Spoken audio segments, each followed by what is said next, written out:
የሟቾች ቁጥር 31 መድረሱን የኮምቦልቻ ከተማ አስተዳደር ፖሊስ መምሪያ አዛዥ ኮማንደር ጌታቸው ሙዬ ተናግረዋል።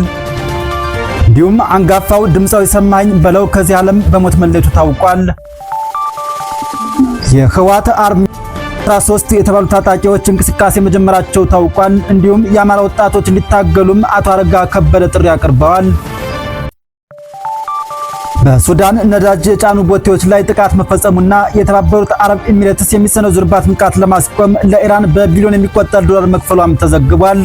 ሰላም ጤና ይስጥልኝ ውድ ቤተሰቦቻችን፣ የዕለቱን አጫጭርና ሰበር መረጃዎች ይዘናል። አብራችሁን ቆዩም። ቀዳሚ ወዳደረግነው አሳዛኝ መረጃ ስናልፍ የሟቾች ቁጥር 31 መድረሱን የኮምቦልቻ ከተማ አስተዳደር ፖሊስ መምሪያ አዛዥ ኮማንደር ጌታቸው ሙዬ አሳውቀዋል።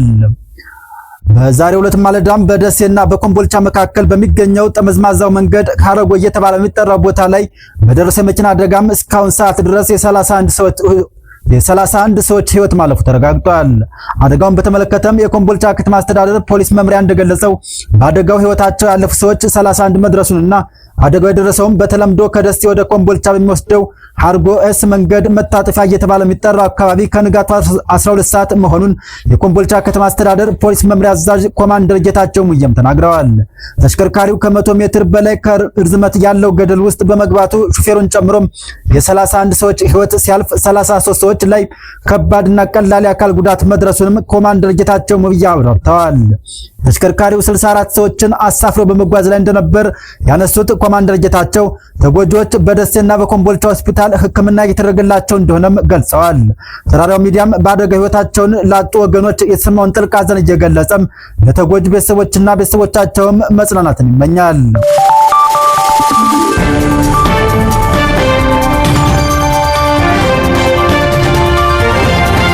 ሌላኛው መረጃ ስናልፍ ድምፃዊ ሰማኸኝ በለው በዛሬው ዕለትም ከዚህ ዓለም በሞት መለየቱ ታውቋል።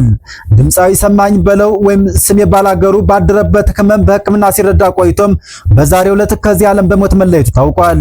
ድምፃዊ ሰማኸኝ በለው የተለያዩ ባህላዊና ሌሎች ይዘቶች ያላቸው የሙዚቃ ስራዎችን ለአድማጭ ተመልካቾችም አበርክቷል።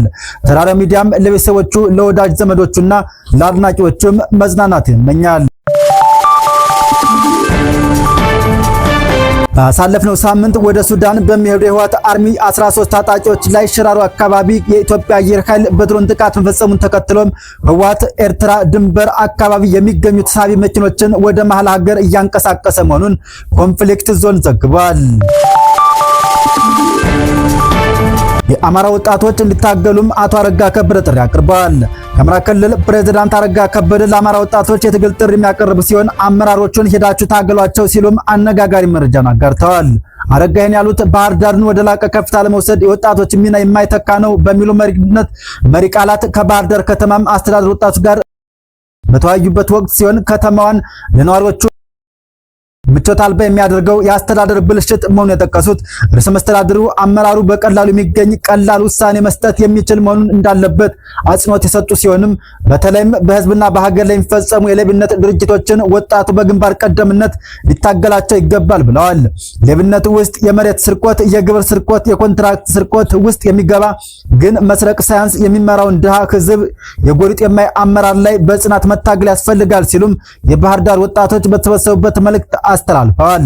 ውድ ቤተሰቦቻችን ይህን አረጋ ከበደን መልእክትስ እንዴት ታዩታላችሁ? መልእክታችሁን ኮሜንት ላይ አስቀምጡልን።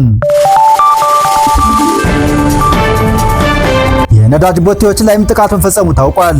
በተባበሩት አረብ ኤሚሬቶች የሚደገፈው የሱዳን ፈጥኖ ደራሽ ጦር አርኤስኤፍ በሱዳን ነጭ አባይ ግዛት በኮስቲ ታንዳልቲ አውራ ጎዳና ላይ ይጓዙ በነበሩ ነዳጅ የጫኑ ቦቴዎች ላይም በሰው አልባ አውሮፕላኖች ድብደባ በመፈጸም በርካታ ቦቴዎችን ማቃጠል መቻሉ ነው ታውቋል።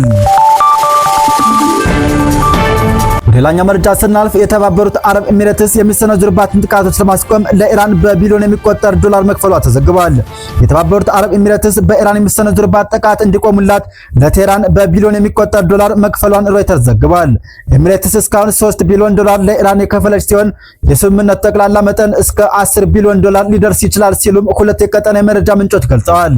ሌሎች ሁለት ምንጮች ደግሞ ለሮይተርስ እንደተናገሩት ኤሚሬትስ ለኢራን የምትከፍለው ጠቅላላ ገንዘብ 20 ቢሊዮን ዶላር ይደርሳል ብለዋል። ክስተቱ አቡዳቢ እጅግ አስገራሚ በሆነ መልኩ የአቋም ለውጥ ማድረጓን የሚያሳይ ሲሆን ኢራንም ከጦርነቱ ይበልጥ ጠንክራ መውጣቷን የሚያመላክት ሆኗል ሲሉም ዘገባው አመላክቷል። የተባበሩት አረብ ኤሚሬትስ በጦርነቱ ወቅት በኢራን ላይ በደርዘን የሚቆጠሩ ጥቃቶችን በመሰንዘር ከአሜሪካና ከእስራኤል ጎን ተሰልፋ የነበረች ሲሆን በተጨማሪም ግጭቱን ለማስቆም ፓኪስታን የምታደርገውን የሽምግልና ጥረትም እንድታቆም ሞክራ ነበር።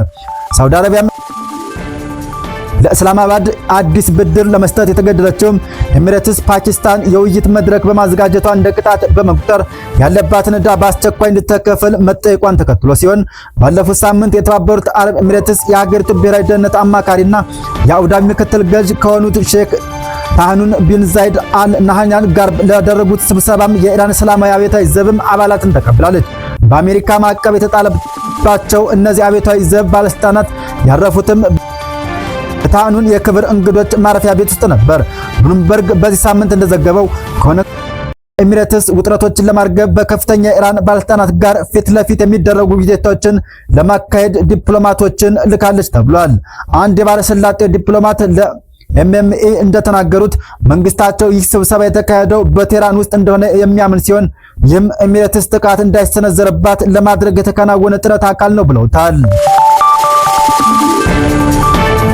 ወደ ሌላኛው መረጃ ስናልፍ በዛሬው ሰበር ዜናችን ኢራንና አሜሪካ ወደ ስምምነት መምጣታቸውን ዘገባችን ይታወሳል።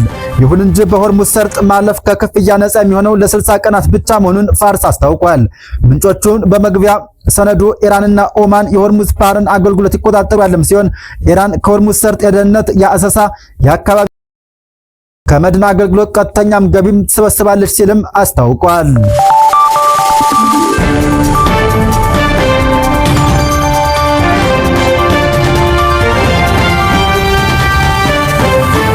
ዩክሬን በተሰነዘሩ የሩሲያ ጥቃት የ9 ሰዎች ሕይወት ማለፉና በታዋቂው የኪየቭ ካቴድራል ላይ የእሳት አደጋ መከሰቱም ተገለጿል። የሩሲያ ጦር በተለያዩ የዩክሬን ዋና ከተሞች ላይ በሰነዘረው ተከታታይ ጥቃት ሕፃንን ጨምሮም 4 ሰዎች እንዲሁም በካርኪቭ ከተማ የእሳት ማጥፋት ስራ ላይ የነበሩ 5 የድንገተኛ አደጋ አገልግሎት አባላት በጥቅሉም የ9 ሰዎች ሕይወት ማለፉን የሀገሪቱ ባለስልጣናት አስታውቀዋል። በተጨማሪም በደረሰው ጥቃት በርካታ ሰዎች የቆሰሉ ሲሆን በታዋቂው የኪየቭ ፔቸርስክ ላቭሪ የኦርቶዶክስ ገዳማት ግቢ ውስጥ የሚገኘው ዶርሚሽን ካቴድራል ላይ የእሳት አደጋ መከሰቱን ከንቲባ ቪታሊ ክሊክ ሰኞ ዕለት ገልጸዋል። በሌላ በኩል ከሞስኮ በስተደቡብ 200 ኪሎ ሜትር ርቃ በምትገኘው ቱላ በተባለችው የሩሲያ ከተማ ላይ ዩክሬን በሰነዘረችው የሰው አልባ ድሮን ጥቃት የ1 ዓመት ሕፃንን ጨምሮም 3 ሰዎች መገደላቸውን፣ 3 መቁሰላቸውን የክልሉ ገዥ ዲሚትሪ ሚልቬቭ አስታውቀዋል። ውድ ቤተሰቦቻችን ለዕለቱ ያዘጋጀናቸው አጫጭርና ሰበር መረጃዎች እነዚህ ነበሩ። አብራችሁን ስለነበራችሁ እናመሰግናለን።